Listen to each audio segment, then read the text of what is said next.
Welcome to the Cocktail Guru Podcast, a show about food, drink, and entertainment, with a tight focus on the good life. and all things delicious, luxurious, and fun. I'm Jonathan Pogash, bartender, author, TV personality, and founder of the Cocktail Guru. And I'm Jeffrey Pogash, wine and spirits professional, author, insatiable collector of culinary ephemera, and so people tell me, an engaging raconteur. And my dad. Hi, Dad. How's it going today?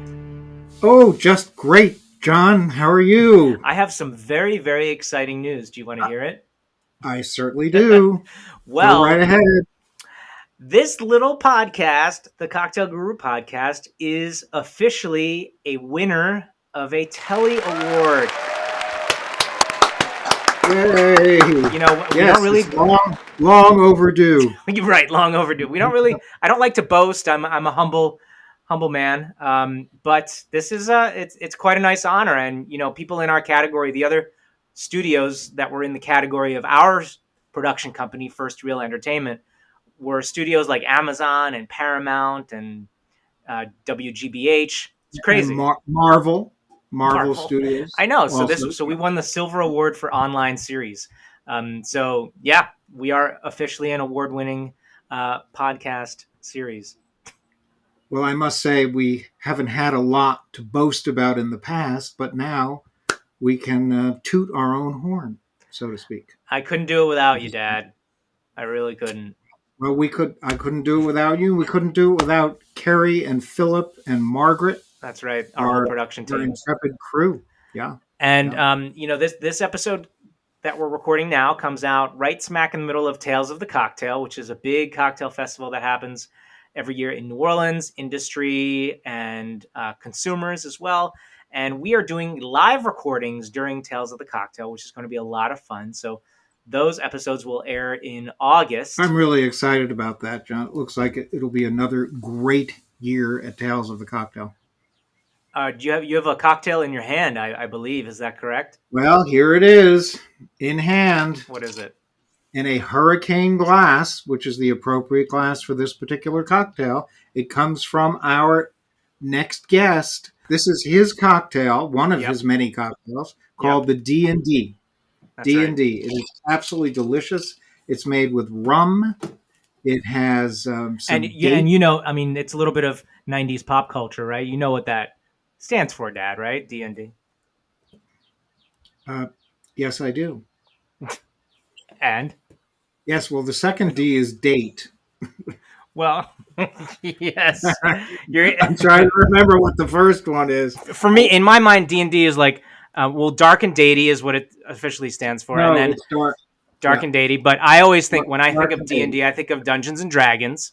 Yes. Because that's kind of what it elicits. I don't think that was necessarily the intent of the cocktail itself. But, and then there's also art coming into the mix for this as well. And in any case, we'll bring on our guest, and he can talk more elaborately about. Yes, but it's dark and datey. It's dark and datey, yes, for sure. Like similar to a dark and stormy. But similar to a dark and stormy. Yep. Mm-hmm. So let's do a little intro and let's do a little intro and bring him on, shall we? Well, wait a second. What? I thought we were going to discuss something else first. We are? One of my other great loves. What? Yes, food. Okay. Yes, I was going to mention that I've been roaming the streets of Bethlehem, Pennsylvania. Yeah. Not Philadelphia, but Bethlehem, in search of great cheesesteaks. And I've been devoting a good amount of time doing this. A good amount of my life has been devoted to seeking out the best hamburgers, hot dogs, and now cheesesteaks. And I found quite a few that I really love. And some of the places that I've been to in Bethlehem are Eli's and Mint Gastropub, both of which have really good cheesesteaks. Also, Carl's Corner Deli is another. And there is one called Whiz Kids, and they all produce really nice cheesesteaks. But recently, like a few days ago, I met the owner of a place that I hadn't been to because it's not in Bethlehem. It's actually in Phillipsburg, New Jersey, across the river, across the Delaware River from Pennsylvania, from a town called Regalsville. You crossed it in a I small crossed, canoe, I walked, I walked across the bridge, like George beautiful Washington. old historic bridge Yeah, yeah. built by the Roebling Company, the same Mm-hmm. company that built the Brooklyn Bridge, as a matter Mm-hmm. of fact. And I walked across and discovered this gorgeous 19th century home that had been fully restored and is now a bar and restaurant called Hoots Bar and Grill. And I Mm. had not only the hot dogs there, which are made with this special Hungarian uh, onion sauce, Yeah. but also the cheesesteaks. I ordered a cheesesteak and it was absolutely fantastic. And I wanted to mention that because it is one of the best cheesesteaks I've had. Wow. Well, Hoots thanks. and Grill. Thanks for It's a that neat. story. And I just thought of the actual reference, and I had to look back at our guest's book, and that Melrose Place. You used to watch that show, Dad, right? You're a big Melrose Yes, Place fan. yes. This the D&D is a tribute to Melrose Place. It is, yes, because Heather Locklear's character, her ad agency was D&D. D&D. Ah, yes, of D&D. course. There it is. It was in my brain. But in any case, we have a wonderful guest today. He is an author, mixologist, philanthropist, and cocktail bartending consultant. His experience in the industry is impressive. He started his career at the legendary Speakeasy Bar, or Neo Speakeasy, we can say. Yeah. PDT, which stands for Please Don't Tell, of course, and the great restaurant ramen noodle bar Lucky Peach, better known as Momofuku, the Chang Group. David Chang. David Chang. That's right. Chang. I feel like a boomer trying to think of all these references. So he's the creator of the non-alcoholic botanical aperitif Proto, which sounds really delicious, and we'll talk about that too. But he's written 2 books, the latest of which is called Saved by the Bellini and Other 90s Inspired Cocktails. Our guest today, we will bring him on in just one moment. There's nothing better than the smell of coffee in the morning. What if you could enjoy a coffee subscription of fresh, roasted specialty coffee while making a difference in the lives of the farmers that grow it? What if you also had access to a virtual coffee community of other coffee lovers and the coffee farmer and roaster? That's all part of the Farm to Cup Coffee Club subscription at Unleashed Coffee. Subscribe today. UnleashedCoffee.com. And here we are, John deBary. Hello, John. Hi. I love how you Welcome, drew out John. the intro so dramatically. It is, yes. We're pretty dramatic here at the Cocktail Brew podcast. But John, before we get into it, we always ask our guests, what is your desert island cocktail? Desert Island cocktail. So Or it has drink. to be It doesn't have to be a cocktail. It could be any drink. Oh, if it's a desert island drink, I'm going to be practical and go with sparkling water because I think that would probably keep me alive the longest. That is the second best answer we've ever had. You know why? The first best answer was from a mixologist, and he said water. I remember the answer very well because we don't usually get water as an answer. And I think I watched too much Survivor to answer Right, that question with an actual cocktail. That's right. Yes. Well, mine might be the D&D.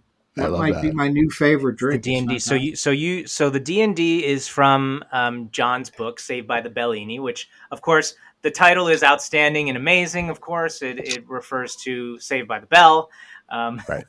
And we'll talk about John's book, obviously, during this interview. But we want to kind of go back and try and figure out how John got into hospitality here. So according to my dad's thorough research, it says that when you were 14 years old, you worked as a server in a cafe, and that it wasn't exactly in Connecticut, and it wasn't exactly your cup of tea. Is that not right? Wow, where did you find that? That's amazing. I don't know. Are there like employment records that you go to like the town hall of Greenwich, Connecticut? I do. I comb the I would not put it archive. past him. I would not put it past him. Yeah. Yeah, I worked at this little restaurant called Mealy Mellow. And And the idea of having like a schedule and having to show up to something was never really something that vibed with me, like with school as well. So I was like, wait, I can't work whenever I want and not work whenever I don't want to. And they were like, no. And I was like, oh, okay. And it didn't last very long. I was also 14. So there's that. Did they have a place in Manhattan as well? I don't know, possibly. Because the It's name still is very- there. They've expanded. They've gone from a little kind of hole in the wall to like a huge, almost like half a block on the main street in Greenwich. So whatever they're doing, they're doing it right. So this job as a waiter was being done while you were in high school, I gather. Yeah. And then early high school. Then you transitioned to college, Mm-hmm. and you went to a fantastic school in Manhattan called Columbia University. That's right. And you did not study hospitality while you were there. You studied Japanese history, which is quite an achievement and accomplishment. Yeah, where did that interest come from? Well, it was kind of a little bit of like a nepotism situation where my grandfather was a professor at Columbia, I think for a total of like 60 years or something like that. Wow. Some absurd amount of time. And he was one of the kind of foundational figures of the study of East Asia in kind of the West, or at least in the United States. And he had sort of written a lot of textbooks and done a lot of translations that a lot of colleges and teachers use to teach Japanese history and Japanese culture, as well as Korean and Chinese. And so it was always in my family, and it was always something that was very like kind of a big deal for us. Like my dad lived there when he was 13. He went to middle school in Kyoto.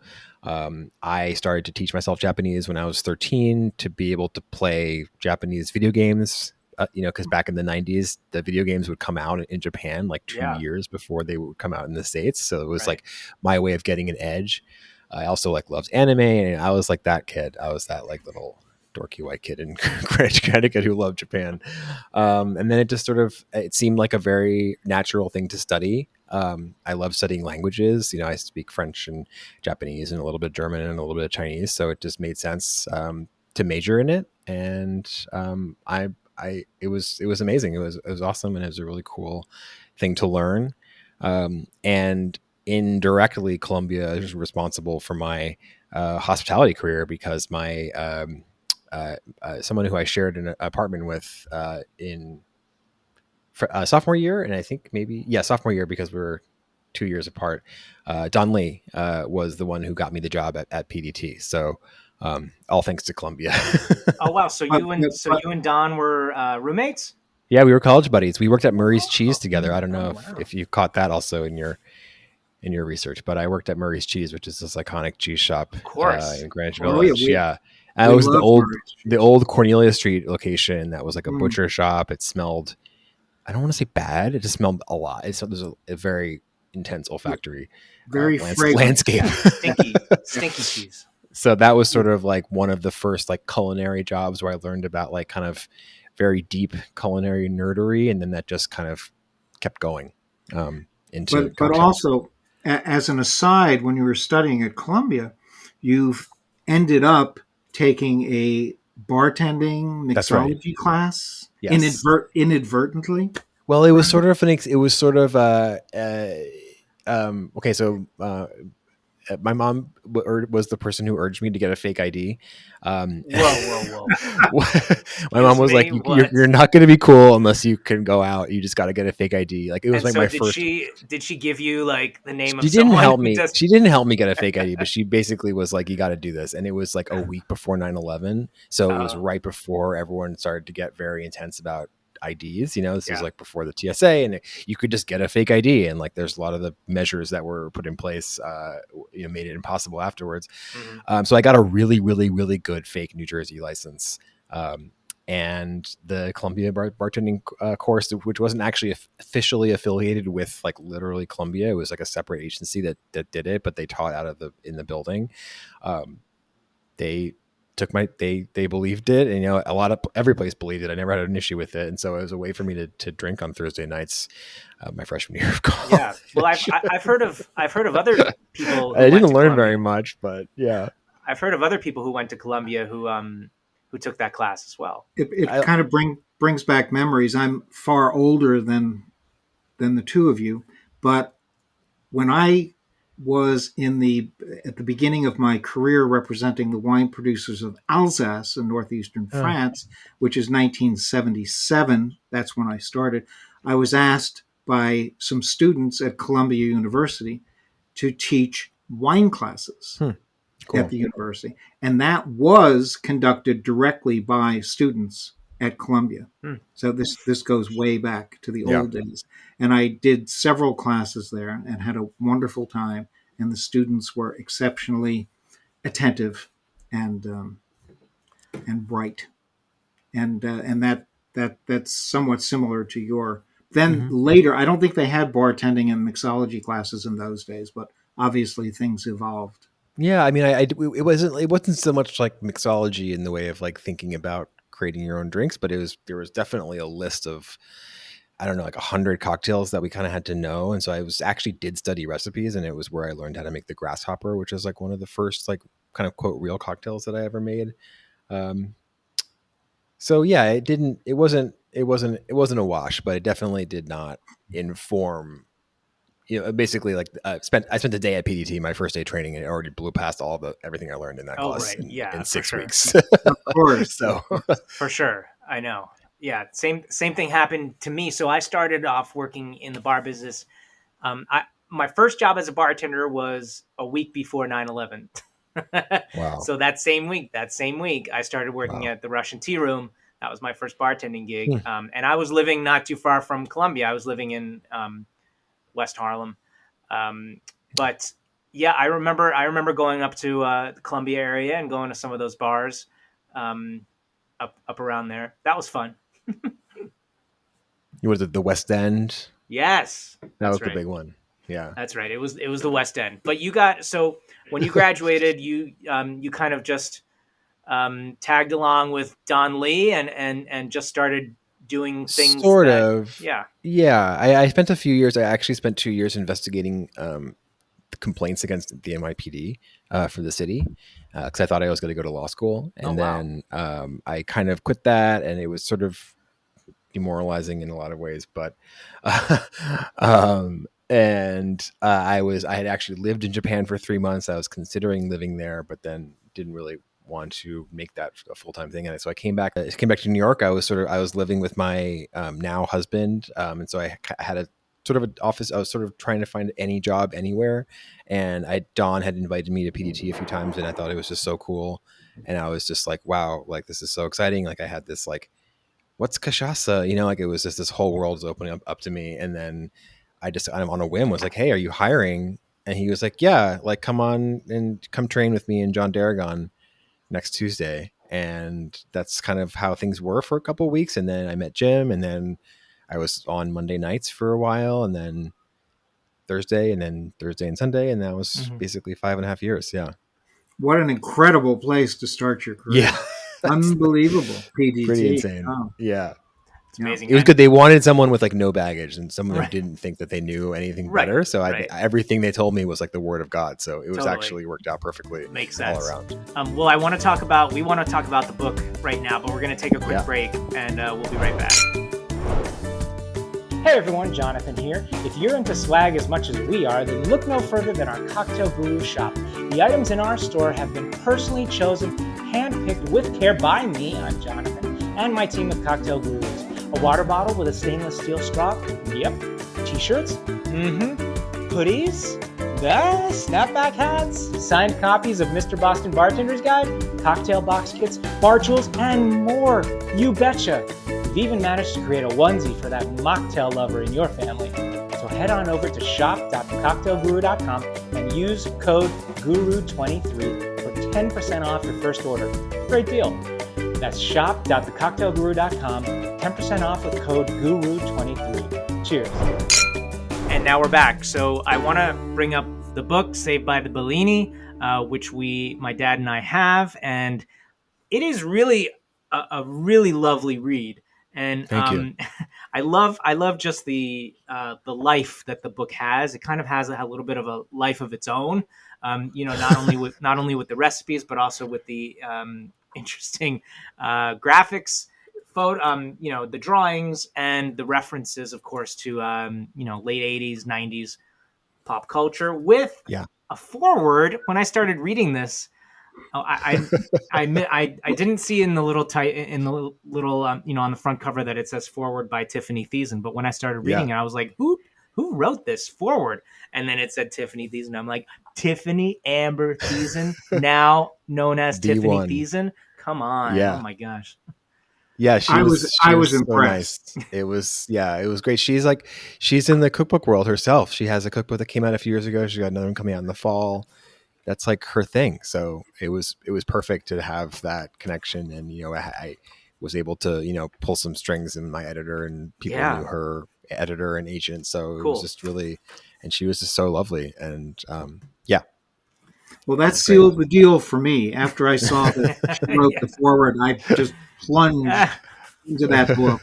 Well, Couldn't put it down. I connect to this book because I am also a child of the '90s. I mean, I was born in 1979, so just a few years before Yeah. you. But all of these references I am fully aware of and was fully immersed in. And my dad, you are a father of a '90s kid, so you probably got a lot of these references and appreciated these recipes too. Yes, and I lived through the '90s, and I watched television during the '90s as well. We watched a lot of television in the '90s, didn't we, John? Yes. Yeah, we did. We sure did. Oh yeah. Yeah. So what brought you? I mean, what was the impetus behind this book? Well, it was kind of like after my first book, which was basically like a cocktail 101 book dressed up as sort of like an autobiography. Like I think both of my books are kind of like incidentally cocktail books. Like, yeah. And so there's always I always try to deliver more than just recipes. I want people to like actually just like read the book, and we have Stan Jones Bar Guide with like 12 million, recipes in a list. But I wanted to kind of like provide something a bit more. So it was like, where do I go from, I did the 101 and kind of like the basics of at-home bartending and how to sort of distill everything I learned from working at PDT and Momofuku into a book. And then it's like, well, what's the sequel to that? Is it just like more drinks? That's kind of, I guess, sure, that'd be fine. But I wanted something that was like kind of a little bit almost like not like shocking, but just a little bit like absurd.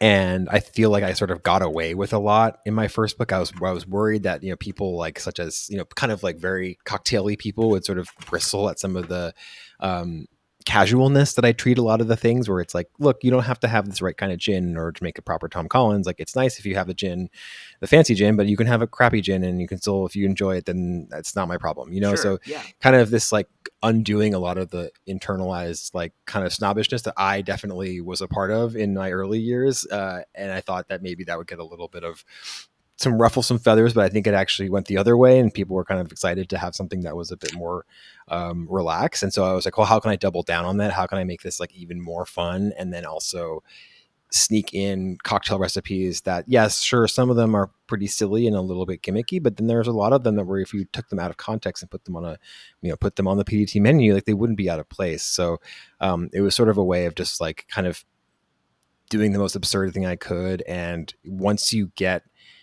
the title, and that the title is really what happened first. There's really the book kind of, it's just automatically the book just comes out because you have Saved by the Bellini. The fact that wasn't taken by anybody, that there wasn't a Bellini out there that was called Saved by the Bellini was just so shocking to me. So I was just like, okay, we got to do this.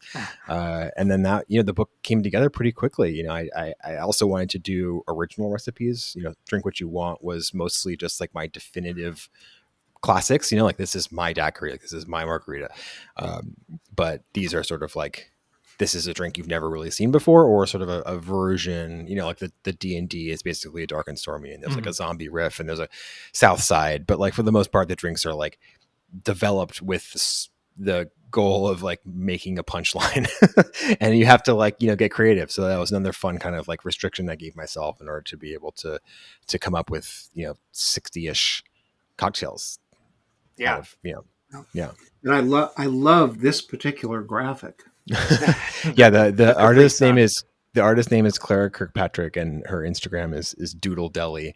And it was just a match made in heaven. It was one of those things where we barely communicated, and she just was producing these images that were just so perfect. This is relevant because Jonathan and I were at a pool party over the weekend, and there was an ice chest there with drinks. And I opened the ice chest, and I found it to be full of Capri Sun.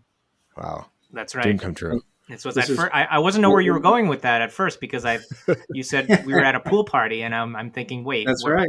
But it's true. We actually were at a pool party this weekend. I kind of forgot. But I love so all of these, when you flip to any of these recipes, it sparks memories of childhood and things that you probably haven't thought of in many, many years. And I love that because memory is such an important part of tasting drinks and tasting food, and to have this added element of, your childhood kind of coming back in full circle is really, really interesting. Yeah. I'm glad you mentioned that, because I always talk about how like storytelling is so important with cocktails. With PDT, we had this elaborate menu with these descriptions and all these, specific, ingredients that were called out, and we'd spend all this time talking to people. And it really helped people. You could just serve someone the same ingredients in like a red Solo cup and say, here, drink this. It wouldn't be the same. So the kind of memory and the kind of emotional context is so important. And I think that's another aspect of this book that I find to be really exciting. Is just like the feeling that you get when you make this drink that's like, remember the Tamagotchi, like it's just a really fun thing to do. So and as an example, the TGIF cocktail. So Dad, you remember TGIF and sitting and watching those shows like Perfect Strangers and Full House and Family Matters, but Step by Step, Dad, you remember when we went to go see a taping of Step by Step? We were there in the studio audience in Los Angeles when I took you and your sister on your first trip to Los Angeles. Yes, that's right. Yes, it was quite an experience. It was great. Yeah. It was my first. Well, I wanted to always be an actor, so to see that, really solidified the deal. I was like, oh, I want to be on a sitcom. I want to have this. I want to do that. And I worked in bars. So, listen, another recipe that another form of acting. Yeah. Yes, it is indeed. Pizza Anytime. Oh yeah, is another one of my favorite recipes here in Saved by the Bellini, because it reminds me a little bit of a Bloody Mary. It's definitely a Bloody Mary. One of my favorite drinks. Yeah. And of course, Frosted Tips. I remember when everyone wanted Frosted Tips.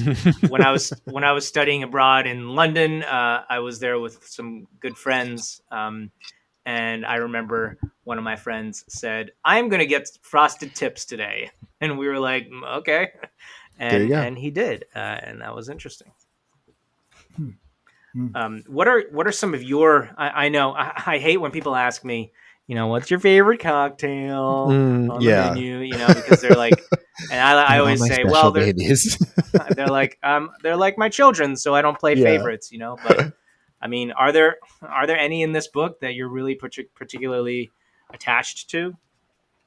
Well, I love. I actually the Pizza Anytime I think is a really good one, because it not only is a tasty drink and is a cool, riff on a Bloody Mary, but also it represents like this kind of very 90s approach to food, where there was this sort of like weird fetish for convenience, where we were like, we need to put this on the bagel in order to make this easy to eat. And that was, I feel like, a very kind of like, the convenience food and the packaged goods and the Dunkaroos and the Capri Sun, even though the Capri Sun's had been around for a while in the 90s, that kind of mentality towards food as like this kind of commodity product was a very kind of felt like a very 90s thing. And I think that we're very much still living in that.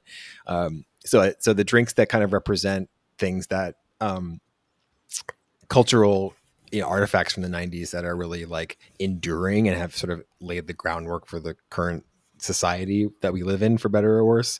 And the other one actually is the D&D, because the story behind it is so cool. I mean, it's a rather straightforward Dark and Stormy riff, but the story of the drink, in terms of like the Melrose Place reference, is that in a couple seasons of Melrose Place, this conceptual artist Mel Chin and a group of artists called the Gala Project actually, like, they flew to LA and tracked down the production designer or the set designer for Melrose Place and gave this person like kind of like not subversive art, but like kind of very kind of edgy art to put in the background of these shots, and sneaking in things like the history of alcohol and messages about racism and reproductive health, and kind of these sort of kind of like a little bit of a, you know, kind of not necessarily protesty, but like kind of a little bit of, you know, spicy topics.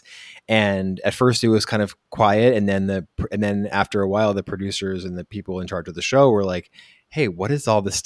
Like, what are you doing? Like, what is all this art in the background of this shots? Like, what are you doing? And then eventually the production became very much involved with this project and ended up sort of incorporating the museum, the Museum of Contemporary Art that was like kind of sponsoring this in LA as like plot material for the show. And so it became this very intense like meta moment, and that kind of like the meta textual nature of media is like something that's very, very huge now. You know, there's like 12,000 explainer videos for every, you know, popular show that comes out, and there's Easter eggs and everything's a reference to everything else. And, you know, that's been going on forever really, but I think it really went into hyperdrive in the 90s. And this was like a very good example of an early version of that. And at the time there was no commentary on it really. Like, there was no mechanism for people to talk about it and say, hey, I spotted this, and oh, this is who this is, you know, it was just there, and people just had to deal with it. And that was that. And now we can look back on it. So I think that's really exciting to me. It was just those moments, and then being able to make a drink that has like a very kind of credible connection to that is super cool, just to be able to draw that line. So yeah, those are two of my favorites, but they're all really good. The Gushers one with Kirschwasser and Campari, I love a lot. The Fruity Pebbles infused Scotch and Grand Marnier drink. You know, there's some drinks, you know, you expect them all to be kind of fruity and sort of kamikaze, rusty nail, you know, surfer on acid kind of, but there's a lot that are like very kind of like maybe understated is kind of overselling it, but, you know, kind of restrained and sort of elegant, even despite the absurd subject matter. I love the slap wrap, because I had slap bracelets, of course. Same.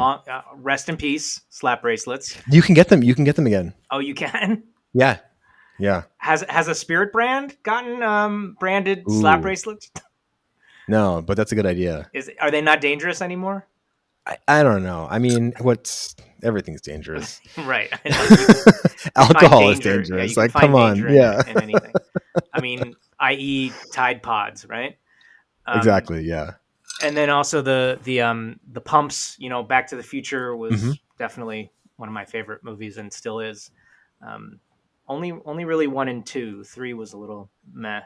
And 3 was the only one that actually took place that came out in the 90s. 2 was 89. That's right. Yeah.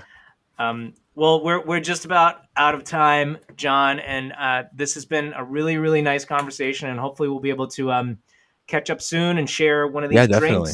My pleasure. And I'll tell you, I'm going to be drinking this D&D all afternoon and through the evening as well. Sounds like a great plan. It is so good.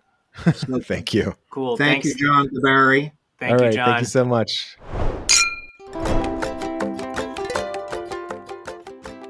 Tipple Time is brought to you by J.P. Weiser's Canadian Whisky.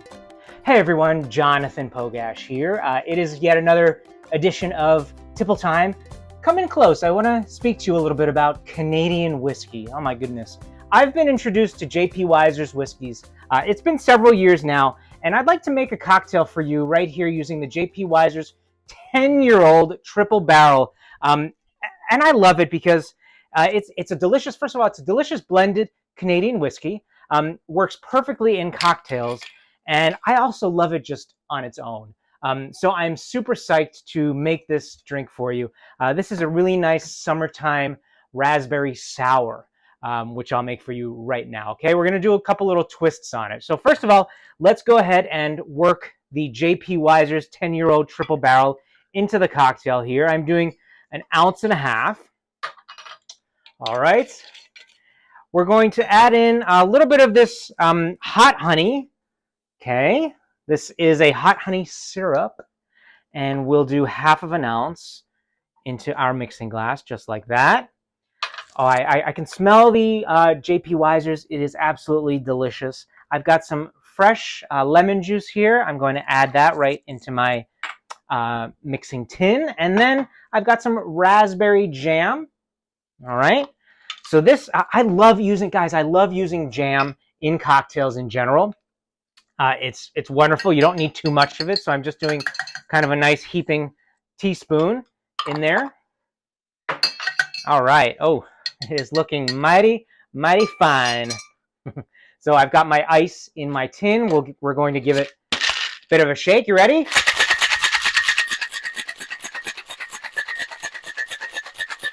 All right. Nice and chilled down. And I have my Hawthorne strainer right over here. And let me show you in the close-up shot there. Straining it all out. Oh man, look at that. I'm just kind of edging out all of the liquid ingredients, shaking it out a little bit. Okay. And, oh, this is a little edible flower from my garden. This is borage. Oh, I love it. I love the color. I use it a lot during the summertime. Boop, boop. I'm booping the cocktail here. And we're just putting it right on top. I'm going to give it a little bit of a sip. Okay, you ready? I smell that nice fresh raspberry. Raspberries go really, all berries really go really well with whiskey. Oh yeah. Oh, that is lovely, my friends. And I'm not just saying that. Really, it works really well with this hot honey and the J.P. Wiser's 10-year-old triple barrel. Mwah!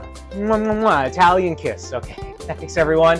And come join us next time on Tipple Time. Cheers.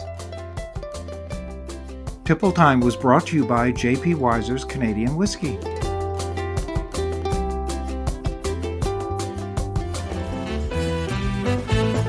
That does it for today's show. If you enjoy what we do, please rate, review, and subscribe to the podcast. You can also support the show with a small monthly donation to help sustain future episodes. Just click on the donate button at the top of our website and choose your donation amount. To learn more about our guests, visit www.thecocktailgurupodcast.com or follow us on Facebook, Twitter, Instagram, or TikTok. The Cocktail Guru podcast is produced by First Reel Entertainment and distributed by EatsDrinksTV, a service of the Center for Culinary Culture, home of the Cocktail Collection, and is available via Anchor, Spotify, Apple, Google, Amazon, and wherever you listen to your favorite shows.